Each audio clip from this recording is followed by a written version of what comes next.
Praise the Lord. இந்த June மாதத்தில் 7ஆம் தேதி ஆகிய இந்த வெள்ளிக்கிழமையின் காலை வேளையில் தேவ சமூகத்தில் வந்திருக்கிற ஒவ்வொருவரையும் கர்த்தர் தாமே ஆசீர்வதிப்பாராக. இந்த நாளிலும் நம்ம தியானிக்கிற கர்த்தருடைய வார்த்தை நம்முடைய பரிசுத்த வேதாகமத்தில் சங்கீதங்களின் புஸ்தகம் 90ஆம் சங்கீதம் 15ஆம் வசனம், Psalm 90 verse 15. தேவரீர் எங்களை சிறுமைப்படுத்தின நாட்களுக்கும் நாங்கள் துன்பத்தை கண்ட வருஷங்களுக்கும் சரியாய் எங்களை மகிழ்ச்சியாக்கும். அல்லேலூயா. கர்த்தருடைய அருமையான இந்த வசனத்துக்காக இந்த காலை வேளையில் நம்ம தேவனை ஸ்தோத்திரிக்கலாமா? இந்த 90ஆம் சங்கீதம் ஒரு தேவ மனிதனாகிய மோசேயினுடைய ஜெபம் என்று சொல்லப்படுகிறத நம்ம பார்க்கிறோம். மோசேயினுடைய ஜெபமாக இந்த சங்கீதத்தை அவர் ஜெபமாக அவர் எழுதியிருக்கிறத பார்க்கிறோம். ஆமென். பிரியமானவர்களை, எல்லா வசனமுமே இதில் ரொம்ப அழகான வசனங்கள். ஆனால் நம்ம எல்லா வசனத்தையும் நம்மளால் தியானிக்க முடியாது. இந்த ஒரு வசனத்தை, இந்த ஒரு ஜெபத்தை நம்ம பார்க்கும் போதே அவர் எப்படி ஜெபிக்கிறார் பாருங்க. தேவரீர் எங்களை சிறுமைப்படுத்தின நாட்களுக்கும் நாங்கள் துன்பத்தை கண்ட வருஷங்களுக்கும் சரியாய் எங்களை மகிழ்ச்சியாக்கும். அல்லேலூயா. எவ்வளோ அழகான ஒரு ஜெபம் இல்லையா? அநேக நேரங்களில் நம்ம துன்பத்தின் பாதையிலே கடந்து போகிறோம். கர்த்தரே நம்மளை சிறுமைப்படுத்தி நடத்துகிற பாதைகளும் உண்டு. நேற்று தினத்தில் நம்ம தியானித்தோம் இல்லையா? ஆண்டவர் நம்மளை சிறுமைப்படுத்தினா இல்லை கர்த்தருடைய கோபம் நம்ம மேலே இருந்துச்சுன்னா, இந்த வாரத்தில் நம்ம தியானித்தோம் அந்த காரியங்கள், அந்த மனிதன் எப்படியெல்லாம் கஷ்டப்பட வேண்டியது இருக்கும் அப்படிலாம் தியானித்தோம். எதற்காக தேவன் ஒரு சில நேரங்களிலே தம்முடைய பிள்ளைகளை அவர் சிறுமைப்படுத்தி நடத்துகிறார் என்பதையும் நம்ம தியானித்தோம்.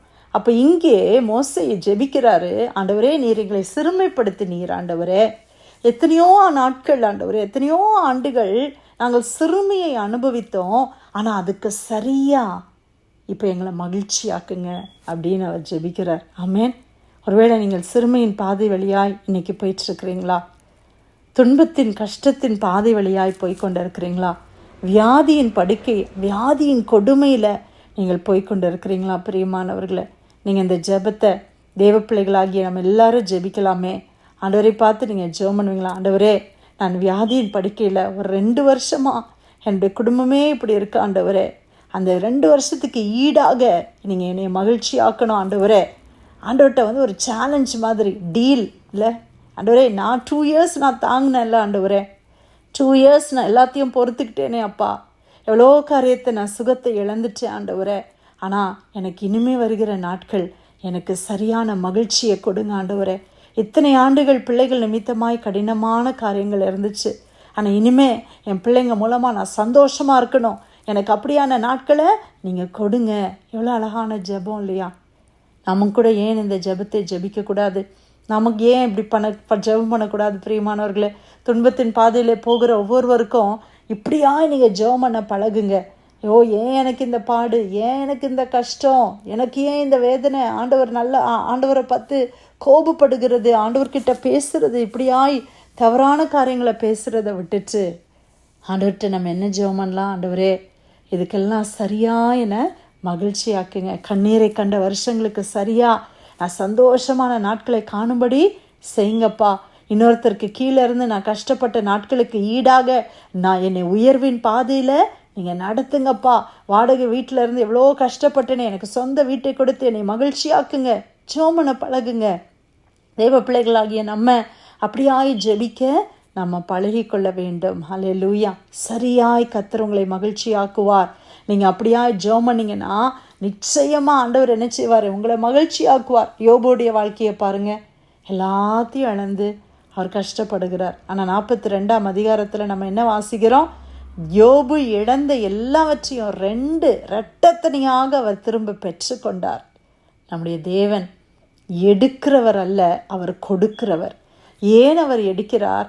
ஏதோ நல்லது, இன்னும் மிக சிறந்ததை உங்களுக்கு கொடுக்கும்படியாக சில நேரங்களிலே கர்த்தர் எடுக்க சூழ்நிலைகள் வருகிறது. ஆனால் தேவன் நமக்கு சிறந்ததை கொடுக்கிறவர். ஆமேன். சிறந்த நாட்களை அவர் கொடுப்பார். நல்ல நாட்களை காணும்படி கர்த்தர் உங்களுக்கு கிருபை செய்வார். அல்லேலூயா. நம்மிடத்தில் ஆண்டவர் எதிர்பார்க்கிற மாற்றங்கள் வரும் பொழுது ஆண்டவர் நிச்சயமாக நம்மளை ஆசிர்வதிப்பார். தேவனுக்கு நம்ம நல்ல வீட்டில் இருக்கிறதுன்றது பெருசு இல்லை, நம்ம ஆத்துமா கர்த்தருக்குள்ளே இருக்கிறது பெருசு. பிரியமானவர்களே, ஆண்டவருக்கு ஒரு நிமிஷம் ஆகுமா நமக்கு க்ரீன் கார்டு கொடுக்கறதுக்கோ, இல்லை நம்மளை சுகப்படுத்துறதுக்கோ, இல்லை உங்களுக்கு ஒரு நல்ல விரும்புகிற அந்த ஆசீர்வாதம், உலக பிரகாரமான ஒரு ஆசீர்வாதத்தை கொடுக்கறது ஆண்டவருக்கு லேசான காரியம். ஆனால் ஆண்டவருக்கு எது தெரியுமா ரொம்ப கஷ்டம்?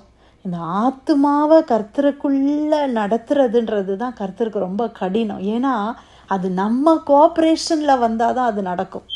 ஏன்னா தேவனால் மற்றதெல்லாம் மேஜிக் மாதிரி செய்ய முடியும், ஆனால் மனுஷனை டிரான்ஸ்ஃபார்ம் பண்ணுறதுக்கு மேஜிக் இல்லை.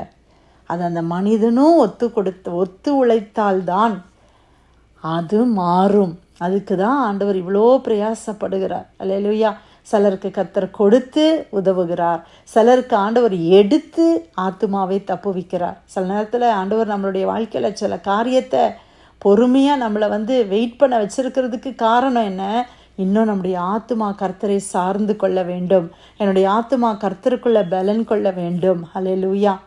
யோசேப்புடைய வாழ்க்கையில் மோசே வாழ்க்கையில் எல்லார் வாழ்க்கையிலுமே நீங்கள் பாருங்களேன், ஆண்டவர் எப்படி அவங்கள ஆத்துமாவை நேசித்து உலக பிரகாரமான எல்லாவற்றையும் கர்த்தர் கொடுக்கவும் செய்தார். அதே நேரத்தில் தேவன் மேலே இருக்கிற விசுவாசத்திலையும் அவர்களை கர்த்தர் வளர்த்தினார் அல்லவா? அப்படியாகத்தான் தேவன் நம்மளையும் ஆண்டவர் நடத்துகிறார். நீங்கள் துன்பத்தை கண்ட வருஷங்களுக்கு சரியாய் கர்த்தர் உங்களை மகிழ்ச்சியாக்குவார். பிரியமானவர்களே, நீங்கள் சிறுமைப்படுத்தப்பட்ட நாட்களுக்கும் வருஷங்களுக்கும் மாதங்களுக்கும் சரியாய் நிச்சயமாக ஆண்டவர் உங்களை சந்தோஷத்தினால நிரப்புவார். ஆமேன். சந்தோஷமான நாட்கள், ஆச்சரியமான நாட்கள், அதிசயமான நாட்கள் நம்முடைய வாழ்க்கையில் கட்டாயம் வரும். நம்ம கர்த்தரை நம்புகிற பிள்ளைகளாக இருப்பதுனால, ஒருவேளை ஆவிக்குரிய வாழ்க்கையில் ஐயோ நான் கொஞ்சம் ஜெபம் பண்ணணும்னு நினைக்கிறேன், நான் நல்லா ஃபாஸ்ட் பண்ணணும்னு ஜெபிக்கிறேன், ஊழியம் செய்யணும்னு நினைக்கிறேன், தசம பாகத்தை காணிக்கை எடுக்கணும்னு நினைக்கிறேன், நல்லது செய்யணும்னு நினைக்கிறேன், ஆனால் தீமை வருதே, என்னால் அதை தொடர்ந்து செய்ய முடியலையே, ஜெபம் பண்ணாலே ஏதோ போராட்டம் வர்ற மாதிரி இருக்குது, நான் ஜெபத்தை விட்டுட்டா நல்லா இருக்கிற மாதிரி இருக்குது அப்படின்னு நினைக்கிறீங்களா? நீங்கள் ஜெபம் பண்ணுறது யாருக்கு பிடிக்காது? யோசித்து பாருங்கள். நம்ம நல்லது செய்கிறது யாருக்கு பிடிக்காது? நம்ம உபவாசம் பண்ணுறது, ஊழியம் செய்கிறது யாருக்கு பிடிக்காது? பிசாசுக்கு பிடிக்காது. அப்போ அவன் என்ன செய்கிறான்? ஏதோ ஒரு தடையை போட்டு, ஐயோ இவன் ரொம்ப ஜெபம் பண்ண ஆரம்பிச்சிட்டாளே அப்படின்னு நமக்கு தடையை போட்டு அந்த ஜெபத்தை தடுக்க அவன் ட்ரை பண்ணுறான். நம்ம ஏன் அதில் விழுந்து போகணும்? அவனால் ஆசீர்வதிக்க முடியுமா? பிசாசு நம்மளை ஆசீர்வதிக்க என்னைக்காவது பிசாசு நம்மளை ஆசீர்வதிக்குமா? ஒரு நாளும் ஆசீர்வதிக்க போகிறதில்ல. அப்போ ஏன் நம்ம ஜெபத்தை நிறுத்தணும்? அப்போ ஏன் நான் தேவனுக்கு செய்கிற காரியங்களை நிறுத்தணும்? ஏன் காணிக்கை தசம பாகங்களை கொடுக்கறத நிறுத்தணும்? ஏன்னா ஆண்டவர் சொல்கிறாரு, நீ கொடுத்தா அது உனக்கு ஆசீர்வாதம். அப்போ எனக்கு ஆசீர்வாதம் எங்கேருந்து வருது? தேவனுடைய கற்பனைகளுக்கு நான் கீழ்ப்படியும் போது வருது. அப்போ அதுக்கு நான் கீழ்ப்படிய எனக்கு தடைகள் வரும். ஏன்னா என் ஆசீர்வாதத்துக்கு தடையாய் பிசாசு எவ்வளோ செய்கிறான். ஆனால் நான் முன்னேறி செல்லும் பொழுது, தொடர்ந்து அந்த பிரச்சனையின் மத்தியிலையும் நான் ஜெபிக்கும் போது, உபவாசிக்கும் போது, கொடுக்கும்போது, ஊழியங்களை செய்யும்போது அந்த தடைகள் அப்படியே மாறி அது ஒன் பாயிண்ட் ஆஃப் டைம் நீங்கள் பார்த்தீங்கன்னா அதுக்கப்புறமா உங்களுக்கு ஒரு பெரிய விடுதலை. அல்லேலூயா. அந்த விடுதலை, அந்த பிரேக் பாயிண்ட் வர்ற வரைக்கும் தான் நமக்கு ஸ்ட்ரகிள். அதுக்கப்புறமா ஆண்டவர் நம்மளை சுலபமாய் கர்த்தர் நடத்துவார். அல்லேலூயா. ஆனால் நம்ம சோர்ந்து போயிடக்கூடாது. ஆண்டவருடைய பிள்ளைங்க நம்ம சோர்ந்து போயிடக்கூடாது, பின்வாங்கி போயிடக்கூடாது. ஐயோ ஜெபம்னா சாட்சி சொன்னால் பிரச்சனை வந்துடுது. இதெல்லாம் இந்த மாதிரியான சூப்பர்ஸ்டிஷியஸ் பிலீஃப்ஸ் எல்லாம் எடுத்து போட்டுறணும். பிசாசு ஒரு சின்ன விதையை போட்டான்னா இன்றைக்கி நிறைய பேர் அதை பெருசாக மரமாக பார்க்குறாங்க. அப்படி தானே? சாட்சி சொல்லிட்டாலே ஏதோ பிரச்சனை வந்துடும், இதை பண்ணிட்டாலே எனக்கு வாழ்க்கையில் பிரச்சனை வந்துடுது, ஜெபம்னு ஆரம்பித்தாலே எனக்கு வீட்டில் சண்டையாக இருக்குது, அது வரைக்கும் நல்லா இருக்கிறோம்.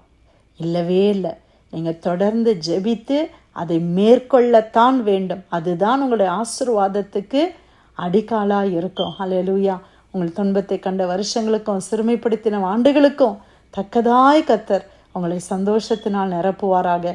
சங்கீதம் 90:15 தேவரீர் எங்களை சிறுமைப்படுத்தின நாட்களுக்கும் நாங்கள் துன்பத்தை கண்ட வருஷங்களுக்கும் சரியாய் எங்களை மகிழ்ச்சியாக்கும். கர்த்தர் கொடுத்த இந்த நல்ல வசனத்துக்கு நன்றி செலுத்தி யாராவது ஒருத்தர் நம்ம ஜெபிக்கலாமா?